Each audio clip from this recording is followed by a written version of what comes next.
My name is Richard Branson. I work in a small factory as a laborer. I have no special qualifications and started working right after finishing high school. I can't afford to quit my job, even though the pay is very low.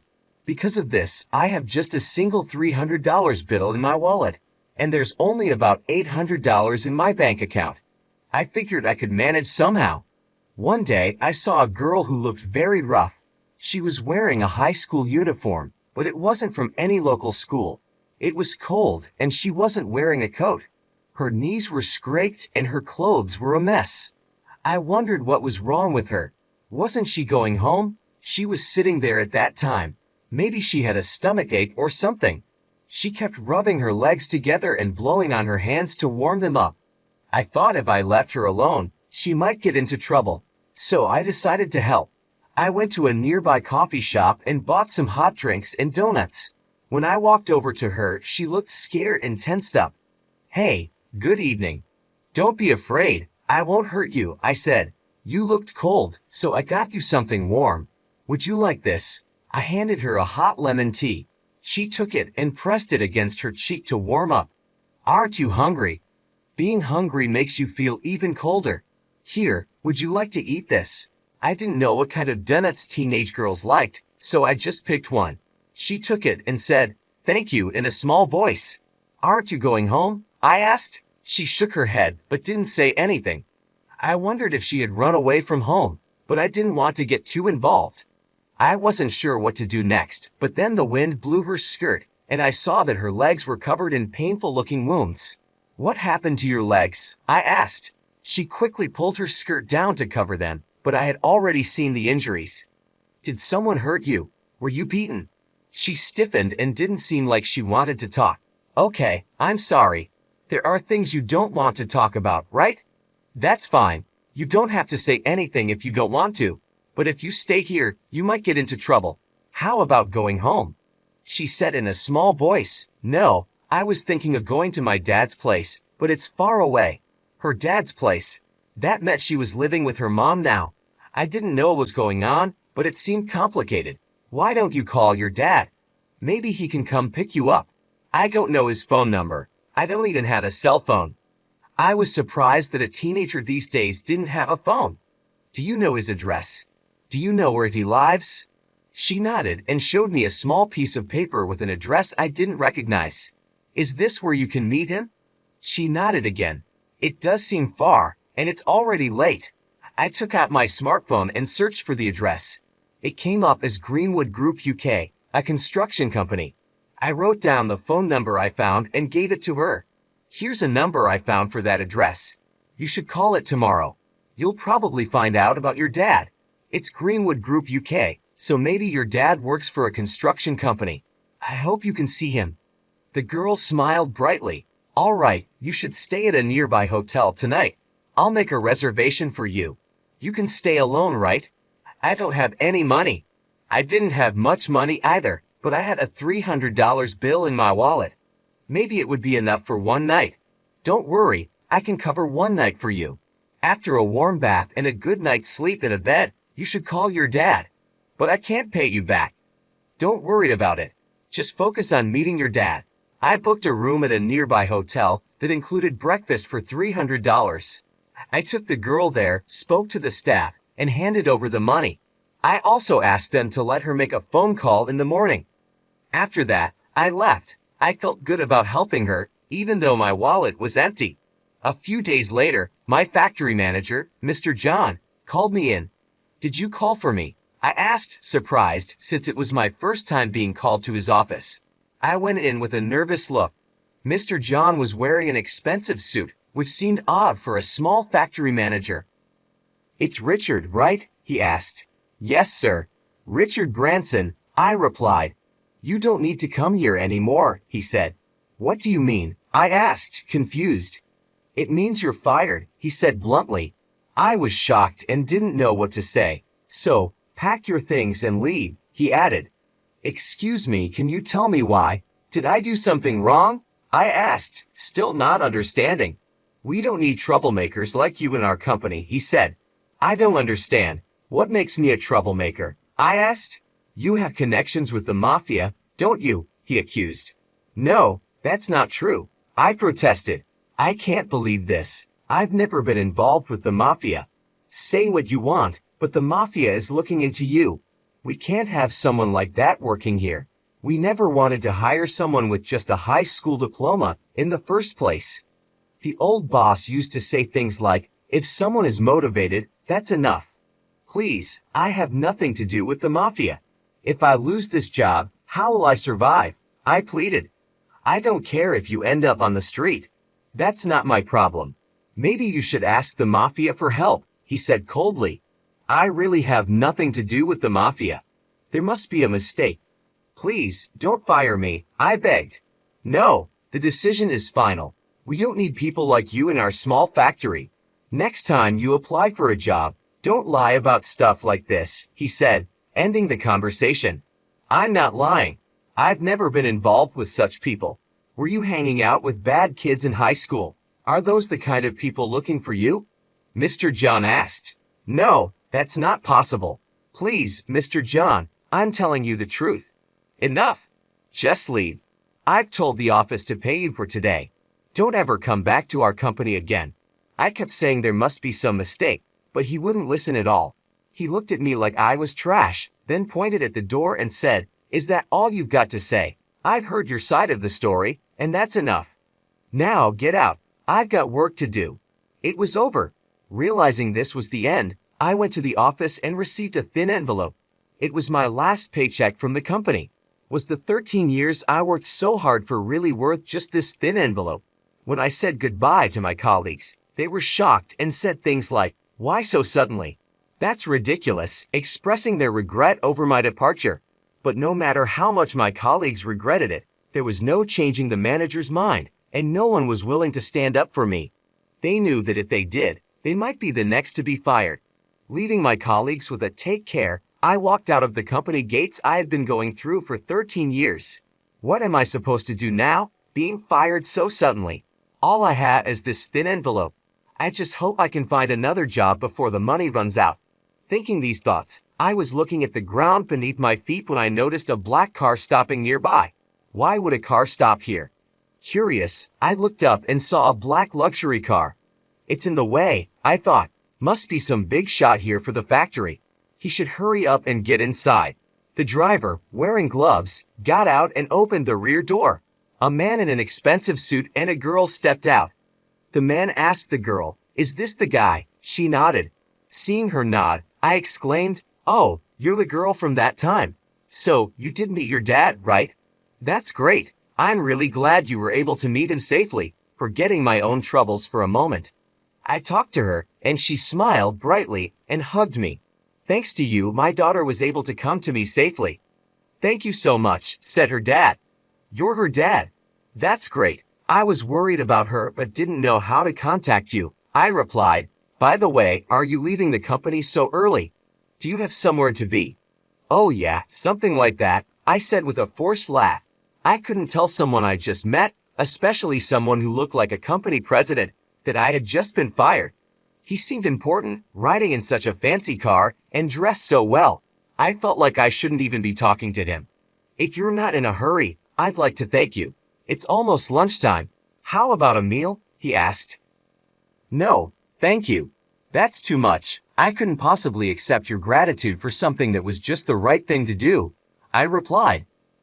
"Come on, don't be like that. Of course, if you have other plans, I won't insist. But if you're free, could you join me? I wouldn't feel right letting you go without properly thanking you. After all, you helped my daughter, and a simple thanks just doesn't seem enough," he said. I initially refused because I had nowhere to be. I had just been fired, and in my sad state, looking for another job wasn't going to go well. So I thought, if he insists, I'll accept his offer. "If you insist, then I'll join you," I said, and decided to go along. I got into the car and we went to a high-end restaurant.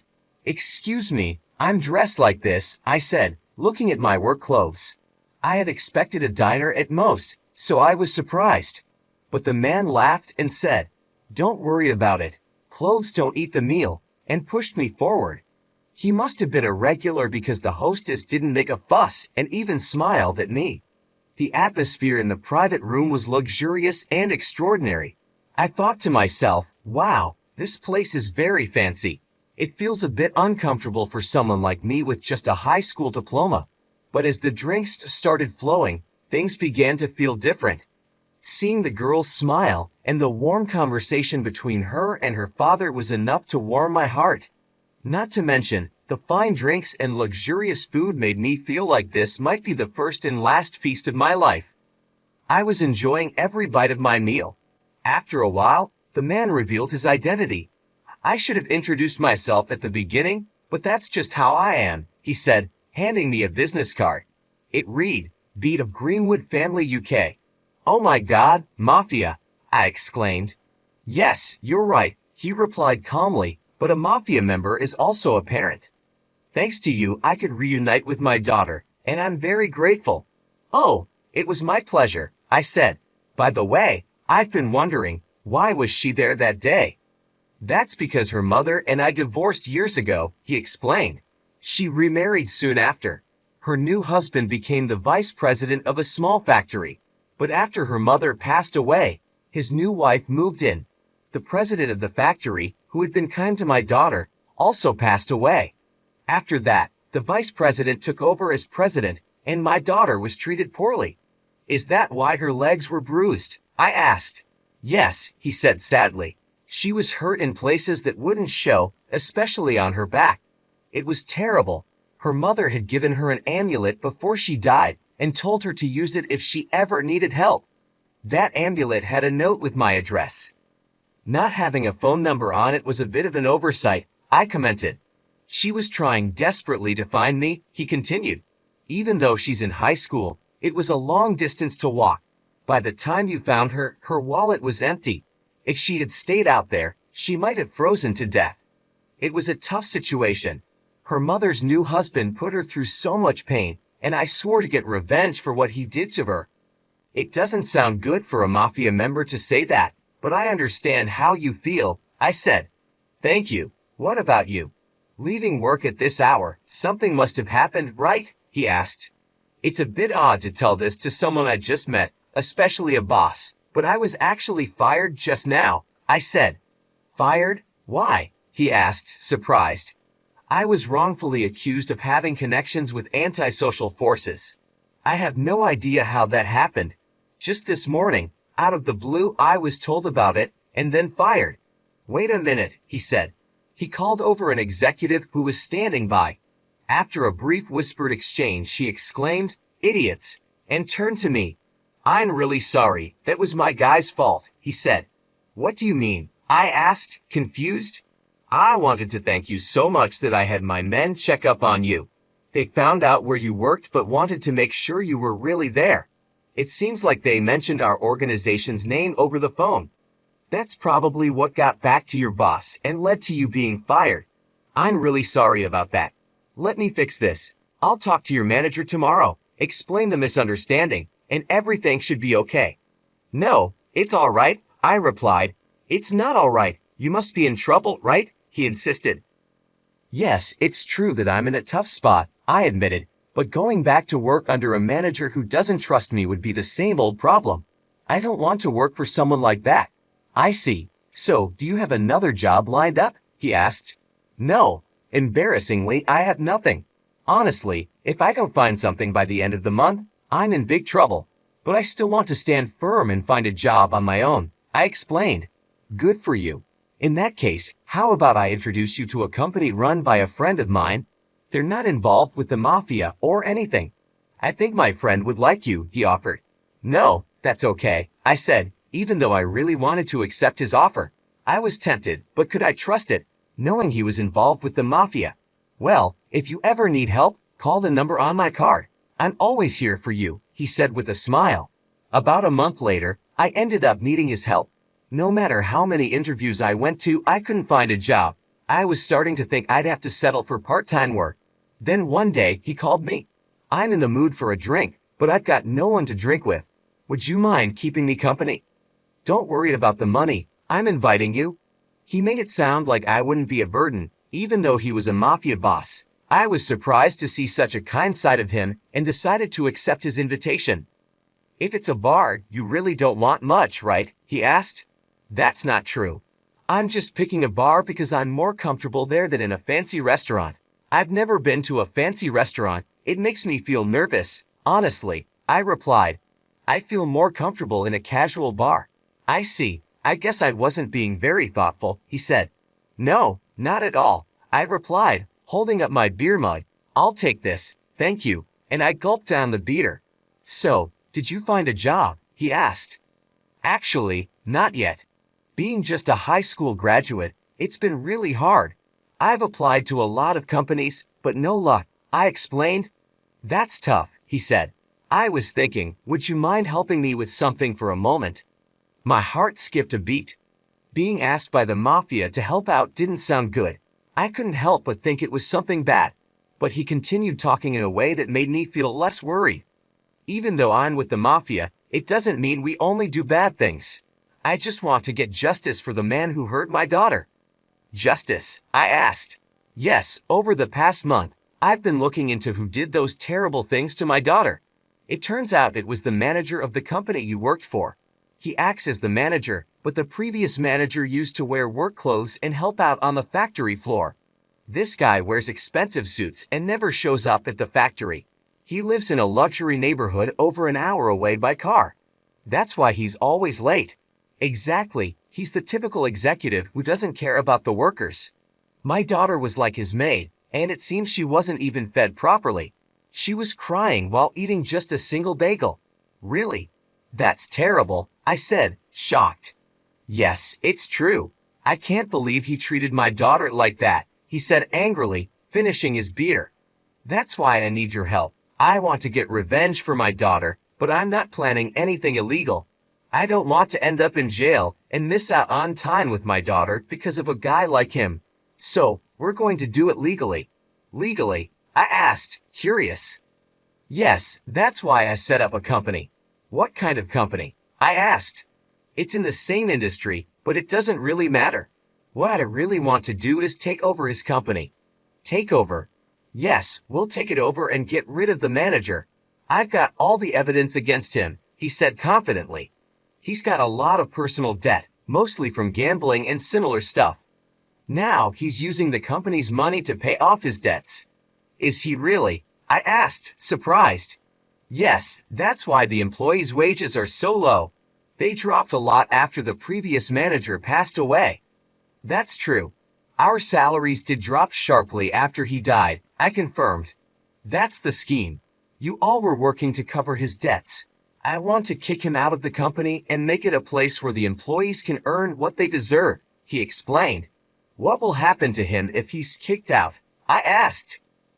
Well, he'll probably end up in deep trouble. Plus, his wife only married him for his money. If she finds out he's no longer the president, she'll likely leave him. And I'll make sure no company will hire him, he said confidently. You can do that? I asked, amazed.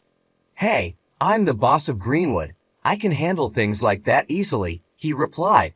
I asked for your help because you were also a victim of his actions. I thought maybe you'd want revenge too. Yes, I think all the employees would feel the same way once they know about this, I said. They probably would. If this goes well, I plan to expand that factory even more. I want to make you the manager, he said. Me? A manager? But I'm just a high school graduate. That's impossible, I said, feeling doubtful. What are you talking about? In the past, it wasn't uncommon for high school graduates to become presidents. If you lack education, you make up for it with experience and hard work. I believe you can do it, he encouraged me. If you become the manager, I can trust the factory will be in good hands. The first task will be taking over that factory. Are you in? I understand. Count me in, I agreed. Good, then tonight we'll drink to the future of the new company, he said. And that's how I found myself unexpectedly involved in the plan to take over the factory that had fired me. 2 months later, we had thoroughly investigated the factory and the manager from all angles. We decided to cause significant financial damage to the factory through our takeover plan. Long time no see, Mr. John, I said when we met again. Oh, have we met before? He asked, looking puzzled. You wouldn't remember a high school graduate employee. It's Richard Branson, I said, revealing my identity. I was fired under the false accusation of having connections with the mafia. No, that was just Greenwood calling to check if you were an employee. You used that as a reason to fire me, a high school graduate, I said. Well, that's not exactly how it was, he stammered. It's okay. Thanks to that, I found a good job at my current company. I have no hard feelings. In fact, I've come to you with a good offer, I continued. A good offer. You mean you want to make a deal with us? He asked, curious. Yes. Your products are of very high quality, something I know from working here for years. That's why I want to offer you a $8 million contract, I explained. $8 million, he echoed, surprised. Yes, I'd like you to deliver that amount of goods within 3 weeks. Once the delivery is confirmed, we'll transfer the $8 million to you, I said. That would be great. So will you accept the contract? He asked eagerly.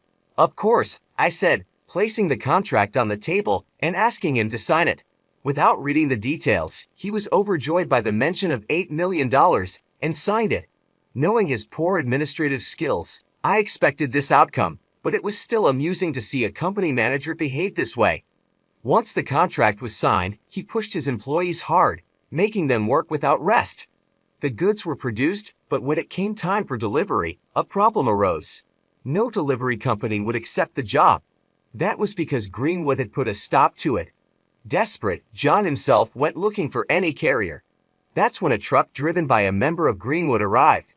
The goods were loaded onto dozens of trucks, but along the way, they all stopped for various reasons, like vehicle malfunctions. Eventually, the goods didn't arrive by the deadline. I immediately contacted John and went back to the factory. The goods didn't arrive by the deadline. Now our company has suffered a huge loss. This is a breach of contract, I told him. No, we shipped everything properly, he protested. It's clearly stated in the contract, isn't it? If the goods don't arrive, you'll pay $8 million, I pointed out. That's ridiculous, he exclaimed, realizing the mess he was in. I don't know anything about such a clause, Mr. John stammered, looking at me with wide eyes. Whether you know about it or not, it's clearly written here in the contract, I replied, pointing to the specific section. Claiming that you didn't read it won't help you now. This can't be happening. My company doesn't have $8 million, he exclaimed, panic rising in his voice. Well, then we have no choice but to take over this factory, I said calmly. Take over the factory. That's also in the contract, he asked, his voice trembling. Yes, even if the delivery failure was caused by the carrier, your company bears all the responsibility. You signed the contract, didn't you? I reminded him, holding up the document. Wait, I didn't understand what I was signing. Losing this factory will ruin everything, he pleaded, starting to realize the gravity of the situation. It seems so, I said, unmoved by his desperation. And without the factory, no one will cover your personal debts anymore. How did you know about my debts? He asked, shock and fear in his eyes. We did our homework. That's not all. Your wife will probably leave you too. It seems she married you for your money, I continued, laying out the harsh reality. So, you knew all this and still tricked me into signing this contract, he said, his face turning pale as he grasped the full extent of his predicament. It's not just me who has a grudge against you. That's why this happened. Now the factory belongs to our company. Pack your things and leave, I instructed firmly. This is unbelievable. What am I going to do with all this debt? He cried, slumping into his chair, his face buried in his hands. After being kicked out of the factory, John went home to his wife, hoping she could help with the debt. He explained the situation, pleading for her support, but his wife, who had enjoyed a life of luxury thanks to his position, was not willing to stick around now that he was broke. She slammed the divorce papers down in front of him and demanded compensation for all the money she claimed to have spent during their marriage. Without the factory, we're finished. I need your help to pay off this debt, John begged. You should have thought about that before you lost everything, she replied coldly. I married you for your money, and now that you're penniless, there's no reason for me to stay. But we've been together for so long. Can't you help me through this? He pleaded, tears in his eyes. No, I've had enough. You're on your own, she said, showing no sympathy. She handed him the divorce papers, demanding a large sum in compensation. This added to his already massive debt, burying him under an insurmountable financial burden. John, now alone and overwhelmed with debt, found himself in a dire situation. With nowhere to turn, he realized that the life he had built was crumbling around him. The weight of his debts and the loss of his wife left him in a deep pit of despair, facing a future filled with uncertainty and hardship. As the reality of his situation set in, John could only think about how he had gotten to this point. The false accusations, the rushed decisions, and the betrayal by those he trusted had led him to this moment of utter ruin. The once proud manager, who had enjoyed a life of comfort and power, now faced a grim and uncertain future, with nothing left but the crushing weight of his mistakes. When I reported everything to the boss, he was very pleased and praised me. Now, that guy won't be able to get a job anywhere ever again. He'll learn what it really means to betray people. Yes, I hope he realizes the consequences of his actions and understands what it's like to treat people so poorly, I replied, feeling a sense of justice. Right now, you're the manager of that factory, the boss continued. You have the opportunity to grow the company, not just for yourself, but for the employees as well, right? No, I didn't do this for myself, I said, shaking my head. I did it for my daughter, for you, and for the employees who have been working hard at the factory. They deserve to be treated with respect and to have a good working environment. I want to make sure they are happy and feel valued. Good. Make sure those employees are happy and taken care of, he said with a nod. Yes, sir, I understand, I replied. With that, I went back to the factory, now as its new manager. My former colleagues were surprised and happy to see me return. Thank you all for staying and continuing to work hard, I said. I know it hasn't been easy, but together, we can make this factory grow and ensure that everyone gets the salary and recognition they deserve. This factory belongs to all of us, and we will make it a place we can be proud of. As I spoke, I could see the relief and excitement in their faces. They were cheering and welcoming me back warmly, and I felt a deep sense of responsibility and commitment to them. I had been away from the factory for a while, and things had changed. The atmosphere was different, but I was determined to bring positive changes. I started by meeting with each department, talking to the workers, and understanding their concerns. They told me about the problems they had faced under the previous manager, who had treated them poorly and neglected their needs. We were struggling with low wages and unfair treatment, one of the workers told me. It felt like no one cared about us. I'm here now, and I care, I reassured them. We're going to make things better. Your hard work will be recognized, and you'll get the pay you deserve. Let's work together to turn this factory around. I spent the next few weeks working closely with the employees, making sure their voices were heard and their needs were met. We implemented new policies to improve working conditions and raise wages to ensure that everyone was paid fairly for their work. We also focused on improving the quality of our products and expanding our market. One day, I gathered everyone for a meeting. I want to thank all of you for your dedication and hard work, I said. We've made great progress and the factory is already seeing the benefits. Our production has increased and our sales are up. This wouldn't have been possible without each and every one of you.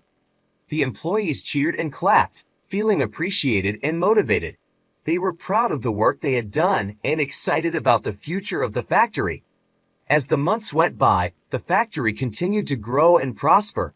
We expanded our operations, hired more workers, and increased our production. The employees were happier and more engaged, and the factory became a place where people wanted to work. During one of our company meetings, I addressed the entire staff. I'm so proud of what we've accomplished together. We've turned this factory around and made it a thriving business. But we're not done yet. There's still so much more we can achieve. Let's continue to work hard, support each other, and make this factory the best it can be. The response was overwhelming. The employees were enthusiastic and committed to the future of the factory. They knew that they were part of something special and that their efforts were making a difference. Over time, the factory became known for its high-quality products and excellent working conditions. We built strong relationships with our customers and suppliers, and our reputation grew. We became a model for other companies, showing that treating employees well and focusing on quality can lead to success. Looking back, I was grateful for the opportunity to make a difference. I had come to the factory under difficult circumstances, but with hard work and determination, we had created something amazing. The factory was no longer just a place of work. It was a community, a family, and a source of pride for everyone involved. And through it all, I never forgot why I had taken on this challenge. It was for my daughter, for the employees, and for the future of the factory. Together, we had turned a struggling business into a thriving success, and I couldn't have been prouder of what we had achieved.